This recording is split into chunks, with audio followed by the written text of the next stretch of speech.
inshuti ya fake nta kindi kintu imara mu buzima bwawe uretse kumunga ubuzima bwawe.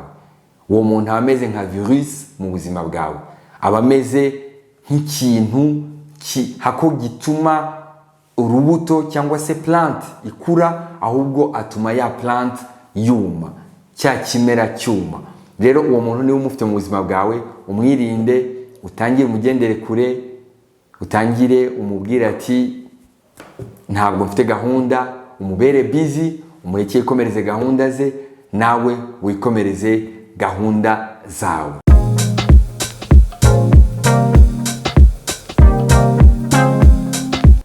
Muraho, murakomeye, nishimiye kongera kugaruka kuri platform yacu ya Kira Ministries.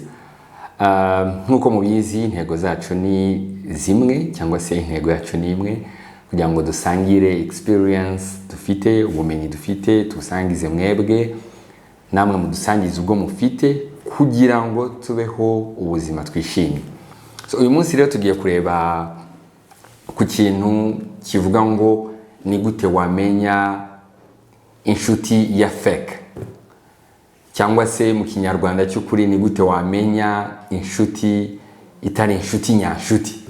So mu buzima tubayeho buri munsi tuba dufite abantu tugendana nabo, tubana nabo buri munsi, ariko dusangira, dukorana ibintu bitandukanye, ariko benshi bakanadusekera, ariko ugasanga abo bantu ntabwo ari inshuti zacu.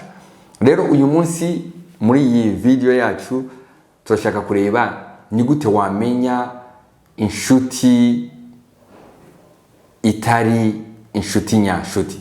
Ni gute wamenya a fake friend. Ni gute wamenya inshuti ikuryaya. Ni gute wamenya inshuti idakwiriye kuba inshuti yawe. So iki ni ikintu gikomeye cyane, kuko numara kukimenya ukareba ibintu bibaranga, biraza kugufasha kugira ngo umenye uwo mukwiriye kuba mubana n'uwo mukwiriye kuba mutabana. Ikintu mbere kiranga inshuti itari inshuti nziza cyangwa se inshuti ya fake, nuko ikureba cyangwa se ikuvugisha kenshi iyo ifite ikigushakaho. Ubu rero reba muri bantu mubana nabo buri munsi, bantu mugendana nabo, hita usubiza amaso inyuma urebe inshuti akenshi iguhamagara ari uko ifite ikintu ishaka. Iyo nshuti uyu munsi utangire uyigendere kure, kubera yuko ni imwe mu bimenyetso bigaragaza yuko iyo atari inshuti nyanshuti, ahubwo ari inshuti ya fake. Ikindi cya kabiri kigaragaza inshuti ya fake, inshuti za fake zikunda guhabwa kurusha zo uko zitanga. Wabyumvise? Ni ukuvuga ngo most of the time abashaka yuko umuha, abashaka yuko hari ibintu umwoherereza, ariko ugasanga we ntabwo abyohereza cyangwa bitanga nk'uko nawe abihabwa. Rero icyo kintu ni ikintu cya gatatu mu by'ukuri kigaragaza yuko uwo muntu atari inshuti nyanshuti, kubera yuko buri gihe abashaka guhabwa ugereranije n'uko we atanga.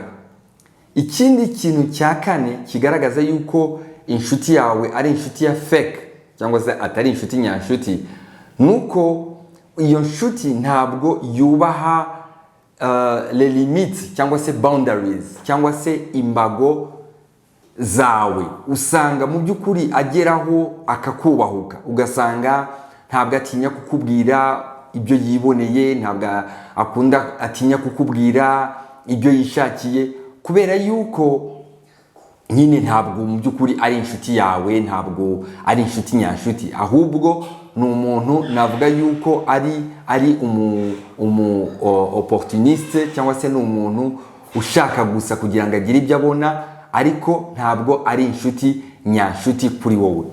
Ikindi kintu cya gatandatu gikomeye kikwereka kigaragaza inshuti ya fake, nuko ntabwo yishimira iterambere ryawe. She or he never celebrate your success. That's very weird.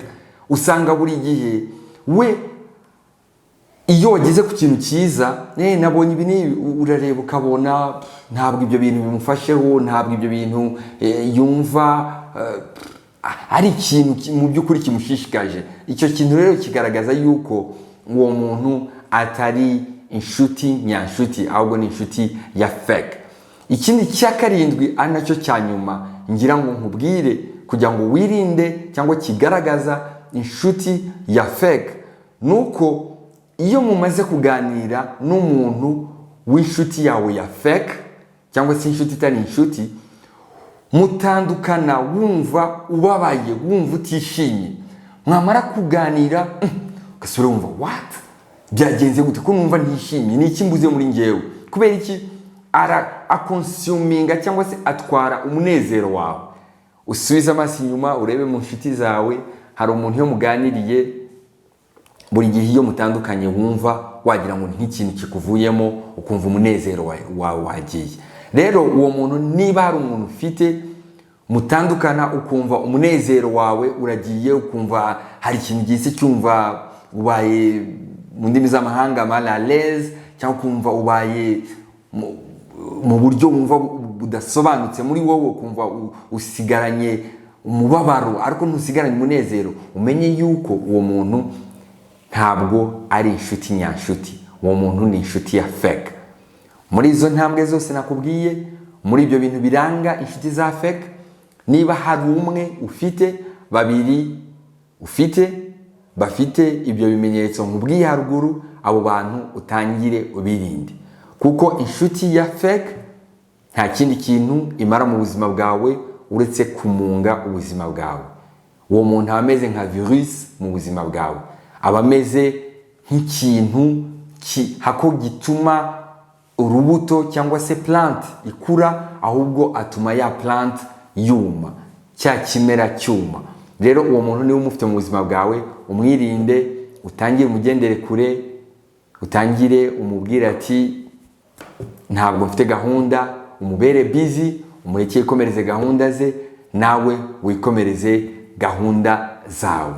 Muri video yacu y'ubutaha tuzakubwira uburyo watoranya inshuti nyanshuti ndetse n'ibigenderwaho kugira ngo ube wabona inshuti nyanshuti, kuko mu buzima bwacu bwa buri munsi tuba twifuza kugira inshuti z'ukuri. Nta muntu n'umwe wifuza kugira inshuti ya fake. Mwakoze cyane, mwakoze gukurikirana kino kiganiro.